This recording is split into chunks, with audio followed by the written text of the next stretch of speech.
5 things land buyers mnafaa kuavoid kufanya.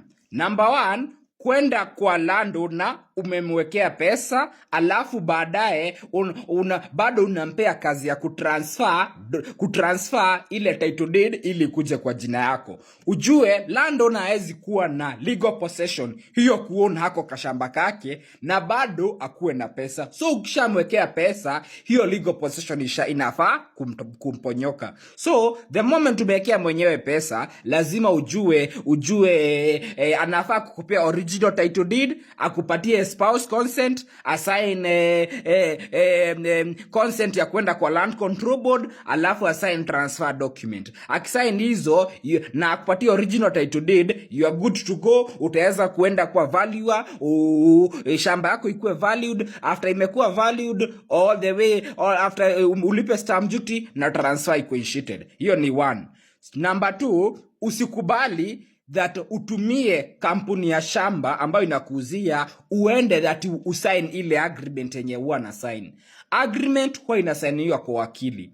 The bad thing ni hata ukienda kwa kampuni usign kale ka agreement kenye huwa una sign hivyo, kwa zile transactions utakuta bado umedetectiwa pesa ya wakili. So ujue sales agreement kila buyer na landowner ni wote wanalipanga nusu. So mnaenda hata kama ni kampuni ya shamba unaambia niko na cash, tuende kwa wakili to sign. Sasa wanakuchezeanga hii saikolojia, ndio maana wanakupea account offer that shamba ni 1 million lakini tunahitaji tu 100,000 ili deposit ili uingie kwa ile shamba. So ukianza kuitisha ati nipatie 4 copies, 4 pages za title, 4 pages ni kafanya search, wanakuambia wewe mama si unajua hata huna pesa, hata hujafikisha ile pesa, alafu nataka kutupa pesa nyingine na search. In the process ya kununua shamba, ukijaribu kucheza na due diligence, hiyo search, hiyo survey ya kufika kwa ground, heri hata usiengage in that transaction kwa sababu utaenda itakulamba. Tumepatana?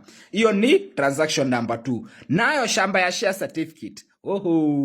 Share certificate hakuna anything kama hiyo. Kama shamba hana title deed na title deed haiwezi kupatia title deed iseme ile 50/100 yenye unanunua, wachana nayo. Waambie I'm ready to task, malizeni kazi yenu alafu mtaweza kuniona baadaye. Hiyo ni number 3. Number 4, kama hujafikisha pesa ya due diligence, wachana na ile shamba at all. Tumepatana?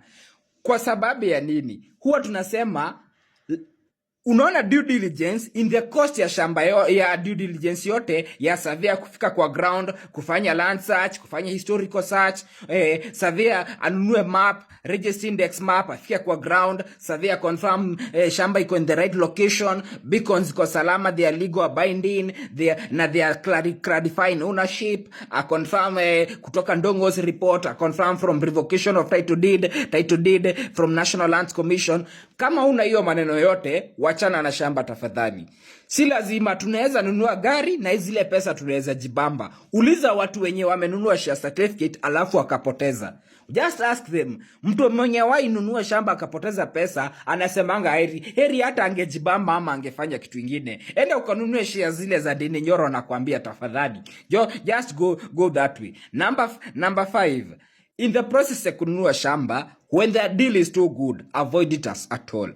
Unasikia shamba ni 1.1 million but unahitaji deposit ya 100,000. Ile shamba iko na kesi kotini ama iko na dispute ama hajamaliza succession ama kampuni ama mwenye the landowner hajamaliza kulipa ile shamba. Na sasa what's the bad thing ni mwenye anakuzia hajamaliza kulipa, wewe nakuambia umalize kulipa. Ukishamaliza kulipa, yeye hata lipa ile shamba ya kwanza, ataenda project number 2. Ndio maana unasikia kampuni zikisema niko phase 5, niko phase 10 na phase 1 hajaitolea title deed. That's why unasikianga place kama Mweki pale Topsoil. Unasikia watu wamekaa 15 years hatujaitolewa title deed. Wangapi mama zao wanaambia kama kutoka Kahawa West, kutoka 1996 hatujaitolewa title deed. deed na zile kampuni bado ziko. So that is what they are doing. Na shida ni yako ya kununua share certificate, ya kutofanya due diligence na surveyor wako, kudharau kale kalantat kenye kanafanywa. Those are the steps. So civic education at its best. My name is Jogu Surveyor. Kama ungetaka kufanyia due diligence kabla ununue shamba yako, we got you. Our number is in the bio, ama you can visit us in a physical location along Thika Road in Roiro Toll Station. Thank you.